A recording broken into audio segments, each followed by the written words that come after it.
ఈ వారం అంతటికి భవిష్యత్తు కావాల్సిన సమస్తాన్ని దేవుడు నీకు ఏం చేస్తాడు?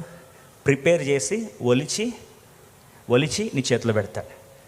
సర్వీస్ని చిన్నగా చేసేవచ్చు, మనం వాక్యంని కాంప్రమైజ్ అవ్వచ్చు, కానీ 7 రోజులకు కావాల్సిన నడిపింపు ఈ 70 నిమిషాల్లో దేవుడు నీకు దయచేస్తాడు. 7 రోజులకు కావాల్సిన నడిపింపు. మళ్ళొకసారి చెప్తున్నా దేవుని సేవకునిగా, నీకు భవిష్యత్తులో రాబోయే ప్రతి ఒడిదుడుకులకు కావాల్సిన దిశానిర్దేశనాన్ని నేను వ్యాపారము, నీ వ్యక్తిగత జీవితం, కుటుంబ జీవితం, ఆత్మీయ జీవితం, ప్రతి ప్రాంతంలో నేను దీవించడానికి కొరకు దేవుడు ముందే సిద్ధపరిచి తన వాక్యాన్ని నీకేం చేస్తాడు? పంపిస్తాడు. నిజంగా ఆ వాక్యాన్ని నీకు సమస్య వచ్చినప్పుడు వాక్యం వినే సండే వినేసిన అయిపోయింది కాదు. ఆ వారము నీకు ఏదైనా పరిస్థితి వస్తే కన్ఫ్యూజన్ ఉంటే ఒకసారి ఆలోచించు, ఆదివారం దేవుడు ఏం చెప్పాడని.